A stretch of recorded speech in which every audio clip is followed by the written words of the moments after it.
Avstraliya vizasi bo'yicha to'liq ma'lumotni hozir birgalikda o'rganamiz. Avstraliyaga borish uchun juda ko'p viza turlari bor. Bulardan eng mashhurlari e-Visitor 651, turistik 600, ish 482. Bu yaqinda o'zgardi, ya'ni 482 yangi ish programmasi, ya'ni mana shu ish vizani boshqachasiga o'zgartirishdi va talaba 500 vizalar. Ya'ni bularning hammasi Avstraliyaga borish uchun. E-Visitor subclass 651 o'sha elektron vizadan boshlaymiz Avstraliya uchun. Kimlar uchun? Schengen ittifoqi, Yevropa ittifoqi, o'sha Schengen davlatlari, Yevropa ittifoqi, AQSh, Kanada, Yaponiya, ya'ni bir ikkita rivojlangan davlatlar bor. O'shalar elektron viza olib Avstraliyaga borsa bo'ladi. Bu O'zbekiston uchun emas faqat. Xo'p, muddati 1 yildan, ya'ni 1 yil davomida o'rtacha beriladi. Va safar davomiyligi 3 oy yura olasiz xolos. Ya'ni har safar borganingizda 1 yil mobaynida 3 oydan ko'p yura olmaysiz. Xo'p, ular uchun, ya'ni o'sha davlatdan chiqqan odamlar uchun bu tekin hisoblanadi.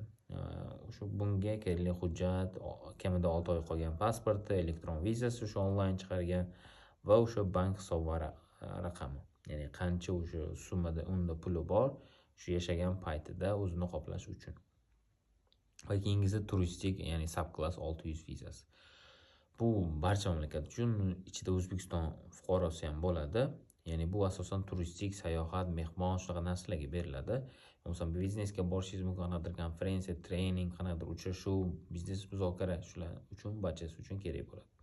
Ota-onangizni ziyorat qilishingiz mumkin, do'stingizni ko'rishingiz mumkin. Shular uchun shu aynan turistik subclass 600 vizani olsa bo'ladi Avstraliyaga.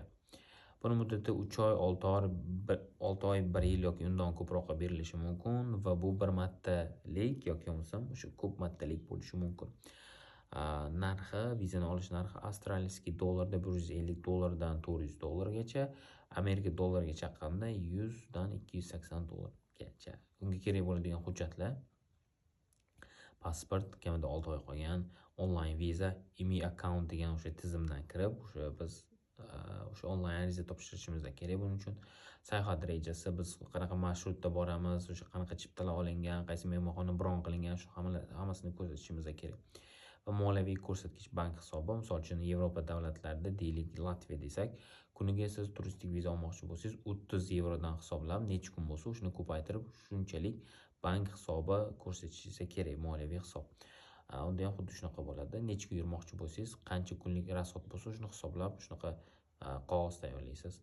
Sug'urta agar kerak bo'lsa, uni qilishingiz kerak, bo'lmasam va siz etga borgandan keyin qaytib kelishingiz haqida ma'lumot qoldirishingiz kerak. Misol uchun uylangan bo'lsangiz, yo bo'lmasam bu yerda O'zbekistonda qanaqadir nomingizda uy, joy, mashinalar bo'lsa, shuni hammasini ko'rsatishingiz kerak. Ya'ni siz qaytib kelishingizga ular ishonishi kerak.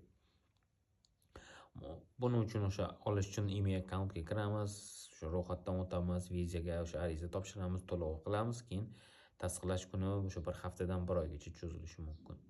Keyingisi ishchi viza subclass 482, temporary skills shortage deb ataladi. Bu yaqinda 482 dan boshqa o'sha sistemaga o'tdi, subclass boshqasiga va o'tgani yaxshi va yomon tomoni bor. Ya'ni bu ishchi vizani ko'proq kasblar jalb qilindi Avstraliyaga, lekin olish muddati uzaytirildi. Misol uchun 1 oydan 4 oygacha bo'lsa, endi 4 oydan 1 yilgacha viza olish muddati uzayib ketdi. Bu 2 yildan 4 yilgacha bo'lishi mumkin. Xo'p, nima talab qilinadi ushbu ishchi vizani olish uchun? Siz o'sha sizga ish bergan korxonadan taklifnoma olishingiz kerak, job letter deb ataladi. Ular sizga barcha narsaga sponsorlik qiladi. Ya'ni shu biletni o'zingiz olasiz, lekin ungacha bo'lgan barcha narsaga sizga sponsorlik qilib, sizni ishga oladi. O'shaning taklifnomasi, keyin o'sha qanaqa kasbga ketayotgan bo'lsangiz, ishga o'shaning diplomi, o'sha sertifikat, tajriba, recommendation letter, ya'ni kimdir sizni maqtab yozgan xat, o'sha eski ish joyingizdan hammasini olishingiz kerak. Keyin o'sha IELTS kamida 5 deyilgan, lekin sizga 5,5 undan kattaroq ball kerak bo'ladi. Va sug'urta albatta qilishingiz kerak. Buning narxi 1000, ya'ni Avstraliya dollarida 1290 dan 2675, US, ya'ni Amerika dollarida 900 dan $1900 bo'ladi. Va nihoyat keyingisi talaba vizasi, bu subclass 500 deb ataladi. Bu o'sha Avstraliyada o'qimoqchi bo'lgan barcha uchun. Siz ya'ni bu vizani olish uchun siz qabul xati o'sha universitetdan yoki qanaqadir o'quv o'sha markazdan qabul xati enrollment confirmation sizda bo'lishi kerak. Keyin o'sha IELTSdan sizga 5,5 dan endi e'tibor bersangiz, ishda sizga 5 dan boshlanishi kerak edi. Bunda endi 5,5 dan yoki bo'lmasam ba'zi joylarda 6,5 dan sizga talab qiladi ingliz tilini bilish darajasida IELTS'i. Va keyin shu moliyaviy ko'rsatkich aytib o'tganimdek moliyaviy o'sha hisob ko'rsatishingiz kerak. 1 yil o'qimoqchi bo'lsangiz, xarajatlar hammasi bilan o'rtacha kamida 21,000 Avstraliya dollarida ko'rsatishingiz kerak. Keyin o'sha sug'urta unga ham kerak bo'ladi. Bu narxi Avstraliya dollarida 650, dollarda o'sha US dollarida 450 dollarga to'g'ri keladi. Buni olganingizdan keyin o'sha student bo'lib ham haftasiga 20 soat ishlasangiz bo'ladi. Endi siz o'sha viza olayotganingizda mana shu davlatlarga ko'proq rad chiqishning sabablari hujjati yetarli emas, ya'ni kam hujjat topshirgansiz, o'sha ularni ishontirishga.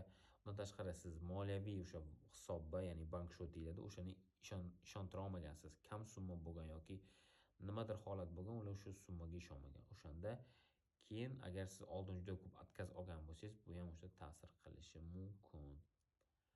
Ya'ni mana shunday holatda biz Avstraliyaga vizalar olamiz. Bundan tashqari Avstraliya vizasida o'sha startup vizasi bor, yana bo'lmasam qo'shimcha o'sha bir ikkita vizalar bor. Ularga ham topshirsangiz bo'ladi. Misol uchun startup vizasiga topshirish uchun Avstraliyada siz qanaqadir yangi ideya bilan chiqishingiz kerak startup bilan va uni biz o'sha topshiramiz u yerga, ular ko'rib chiqishadi, ma'qul bo'lsa sizga o'sha startup vizasi beriladi. Qanchadir o'sha miqdorda siz kompaniya ochsangiz, misol uchun bir 30,000 50,000 dollar atrofida o'sha summani investitsiya qilib ochishingiz kerak yoki bo'lmasam ba'zilari umuman pul so'ramaydi. Ya'ni holatga yoki bo'lmasam ularning o'sha o'zi qo'ygan ya'ni qonuniga qarab bo'ladi hammasi. Va keyingilarda endi biz bundan keyin har bitta davlat ketishga qanaqa vizalar bor, ularning narxi qancha, bularning hammasini birma-ketin o'rganib boramiz.